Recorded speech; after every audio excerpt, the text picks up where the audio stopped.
Voglio chiedere il programma possibilmente più preciso del Centro Studi di Amsterdam. Bon, alors, wir an irgendeinem bestimmten Punkt nicht übereinstimmen. Peut-être Armando devrait parler là-dessus. Vielleicht könnte einer von denen etwas darüber sagen, von den Holländern. Ich möchte dazu sagen, das ist so grob gefasst, dass man von Punkt nach gar nicht springen kann. C'est conçu si largement qu'on ne peut pas parler maintenant d'un point. C'est trop vaste. Ce n'est pas l'affaire du centre d'Amsterdam d'engager Nicht die Aufgabe des Zentrums von Amsterdam. l'activité des autres. C'est la tâche des autres de s'intéresser aux problèmes de l'urbanisme unitaire qui a été entamé Aujourd'hui, c'est à nous ici d'engager le centre d'Amsterdam dans une direction. Oui, mais eux, ils savent beaucoup plus que nous.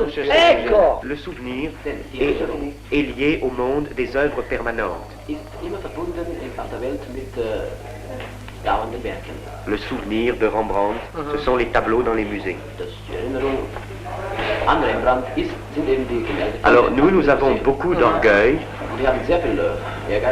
mais pas celui d'être Rembrandt dans les musées. Que lui, il traduit pas en hollandais, par audience.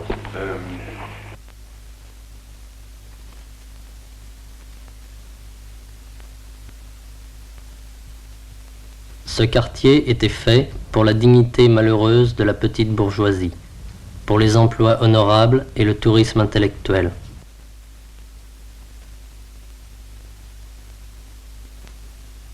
La population sédentaire des étages était abritée des influences de la rue. Ce quartier est resté le même. Il était l'environnement étranger de notre histoire.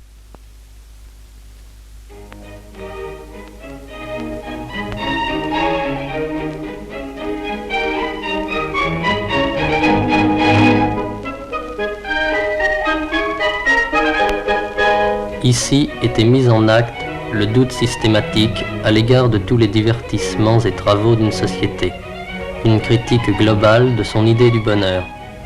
Ces gens méprisaient aussi la prétendue profondeur subjective. Ils ne s'intéressaient à rien qu'à une expression suffisante d'eux-mêmes, concrètement.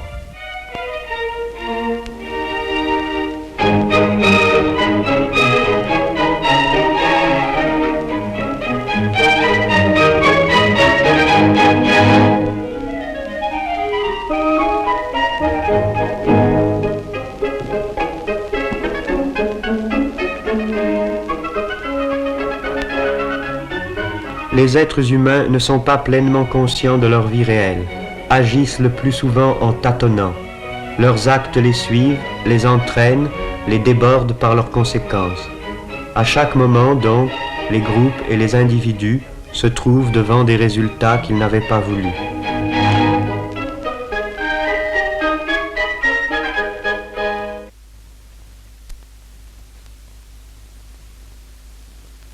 Ils disaient que l'oubli était leur passion dominante. Ils voulaient tout réinventer chaque jour, se rendre maîtres et possesseurs de leur propre vie.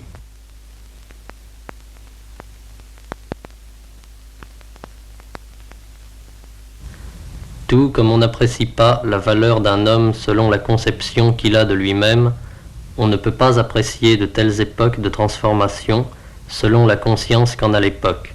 Bien au contraire. On doit expliquer la conscience à l'aide des contradictions de la vie matérielle, à l'aide du conflit qui existe entre les forces de production sociale et les conditions sociales.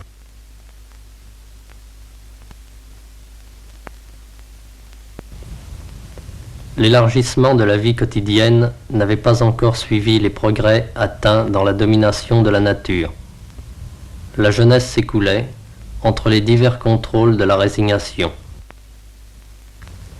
Notre objectif a saisi pour vous quelques aspects d'une micro-société provisoire. La connaissance des faits empiriques reste abstraite et superficielle tant qu'elle n'a pas été concrétisée par son intégration à l'ensemble qui, seul, permet de dépasser le problème partiel et abstrait pour arriver à son essence concrète et implicitement à sa signification. Ce groupe était en marge de l'économie. Il tendait à un rôle de pure consommation, et d'abord de consommation libre de son temps. Il se trouvait ainsi directement occupé des variations qualitatives du quotidien, mais dépourvu de tout moyen d'intervention sur elles.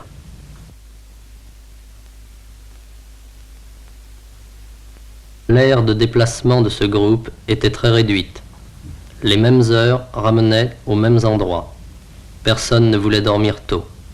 La discussion sur le sens de tout cela continuait.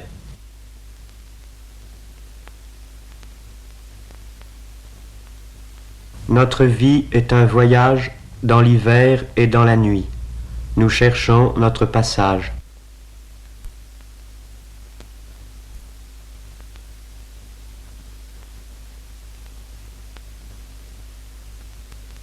La littérature abandonnée exerçait tout de même une action retardatrice au niveau de quelques formulations affectives. Il y avait la fatigue et le froid du matin dans ce labyrinthe tant parcouru comme une énigme que nous devions résoudre. C'était une réalité en trompe-l'œil à partir de laquelle il fallait découvrir la richesse possible de la réalité.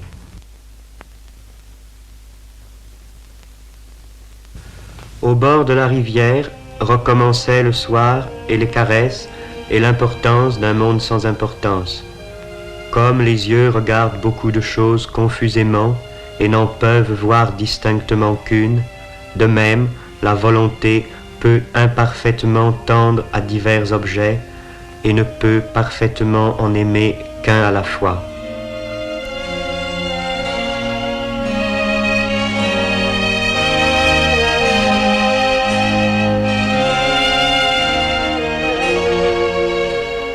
Personne ne comptait sur l'avenir.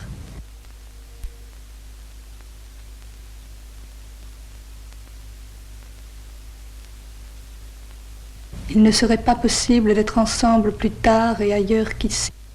Il n'y aurait jamais de liberté plus grande. Le refus du temps et du vieillissement isolait d'avance les rencontres dans cette zone, accidentelle et bornée, où ce qui manquait était ressenti comme irréparable. L'extrême incertitude quant aux moyens de subsister sans travailler était à la racine de cette hâte qui faisait les outrances nécessaires et les ruptures définitives. On ne conteste jamais réellement une organisation de l'existence sans contester toutes les formes de langage qui appartiennent à cette organisation.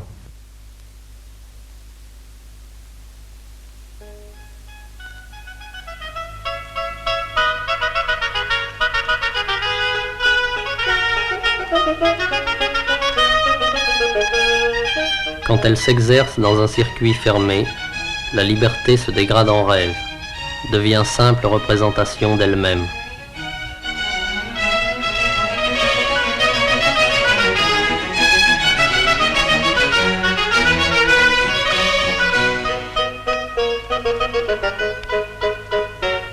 L'ambiance du jeu est par nature instable. À tout moment, la vie courante peut reprendre ses droits. La limitation locale du jeu est plus frappante encore que sa limitation temporelle. Tout jeu se déroule dans les contours de son domaine spatial. Autour du quartier, autour de son immobilité fuyante et menacée, s'étendait une ville à demi connue, où les gens ne se rencontraient que par hasard, s'égaraient sans retour.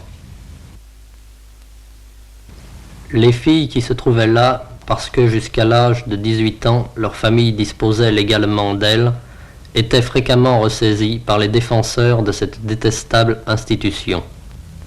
Elles étaient couramment enfermées sous la garde de ces êtres qui, entre tous les mauvais produits d'une mauvaise société, apparaissent les plus laids et les plus répugnants des religieuses.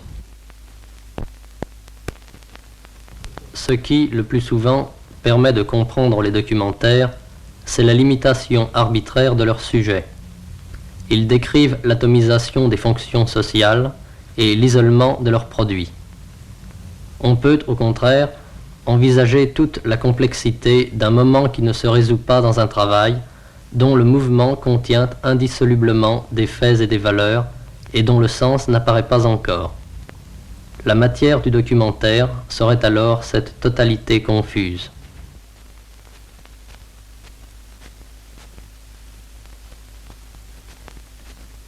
L'époque était parvenue à un niveau de connaissances et de moyens techniques qui rendait possible et de plus en plus nécessaire une construction directe de tous les aspects d'une existence affective et pratique libérée.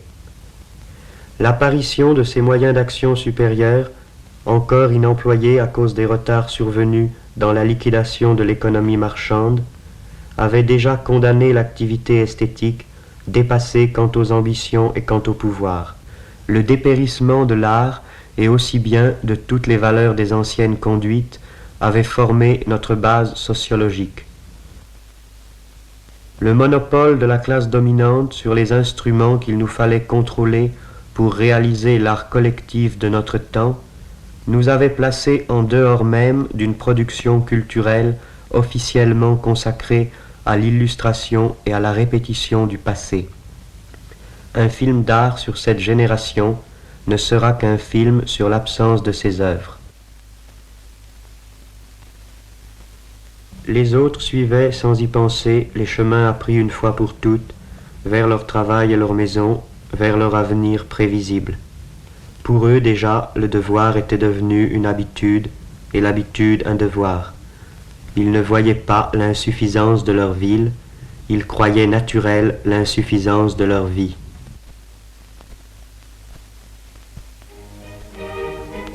Nous voulions sortir de ce conditionnement à la recherche d'un autre emploi du paysage urbain, de passions nouvelles.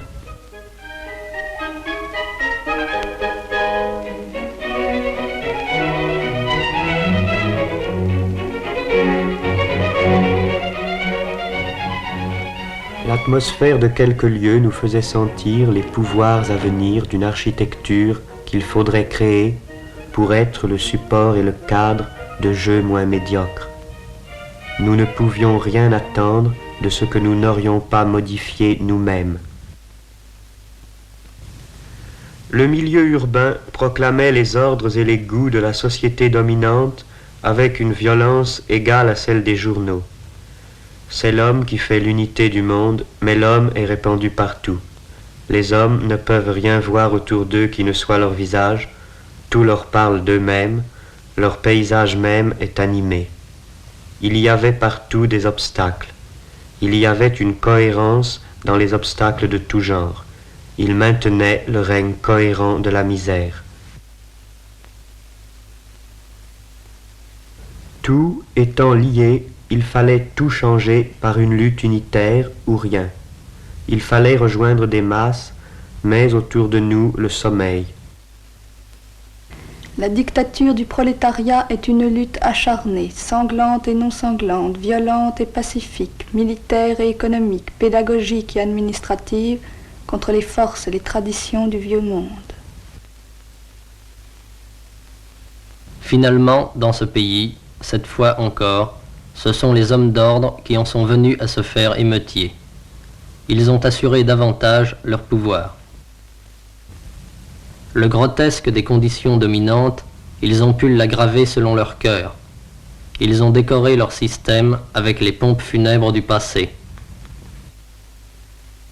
Des années, comme un seul instant prolongé jusque-là, prennent fin. Ce qui était immédiatement vécu reparaît figé dans la distance, inscrit dans les goûts et les illusions d'une époque, emporté avec elle.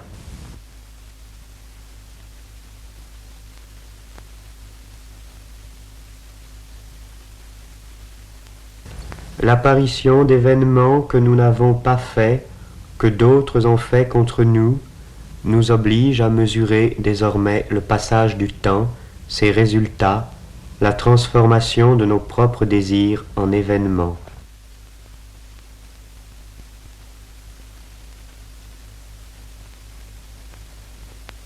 Ce qui différencie le passé du présent est précisément son objectivité hors d'atteinte. Il n'y a plus de devoir-être. L'être est à ce point consommé qu'il a perdu l'existence. Les détails sont déjà perdus dans la poussière du temps.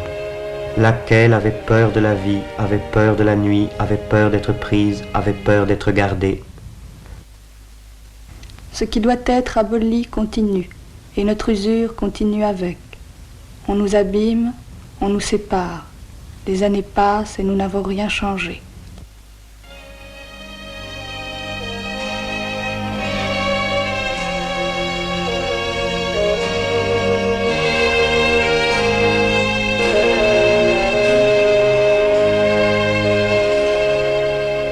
Encore une fois, le matin, dans les mêmes rues. Encore une fois, la fatigue de tant de nuits pareillement traversées. C'est une marche qui a beaucoup duré.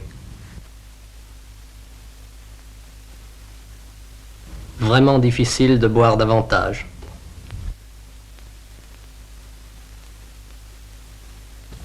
Évidemment, on peut à l'occasion en faire un film. Cependant, même au cas où ce film réussirait à être aussi fondamentalement incohérent et insatisfaisant que la réalité dont il traite, il ne sera jamais qu'une reconstitution, pauvre et fausse comme ce travelling manqué.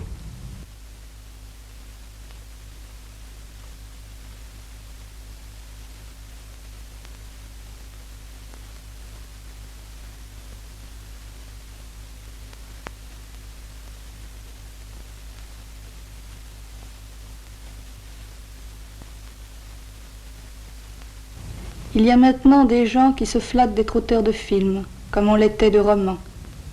Leur retard sur les romanciers, c'est d'ignorer la décomposition et l'épuisement de l'expression individuelle dans notre temps, la fin des arts de la passivité. On entend louer leur sincérité puisqu'ils mettent en scène, avec plus de profondeur personnelle, les conventions dont ils sont faits. On entend parler de libération du cinéma, mais que nous importe la libération d'un art de plus, à travers lequel Pierre, Jacques ou François pourront exprimer joyeusement leurs sentiments d'esclaves. L'unique entreprise intéressante, c'est la libération de la vie quotidienne, pas seulement dans les perspectives de l'histoire, mais pour nous et tout de suite. Ceci passe par le dépérissement des formes aliénées de la communication. Le cinéma est à détruire aussi.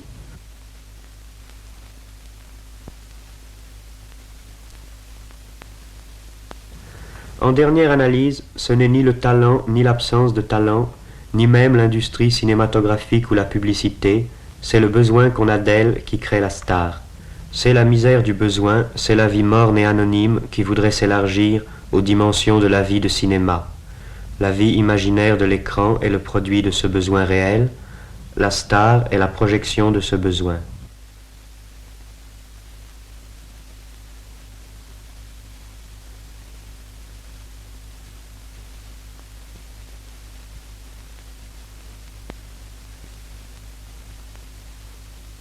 Les images des entr'actes conviennent mieux que toutes les autres pour évoquer un entr'acte de la vie.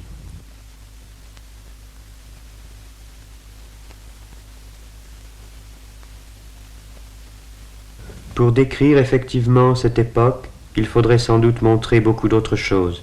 Mais à quoi bon? Il faudrait plutôt comprendre la totalité de ce qui s'est fait, ce qui reste à faire, et non ajouter d'autres ruines au vieux monde du spectacle et des souvenirs.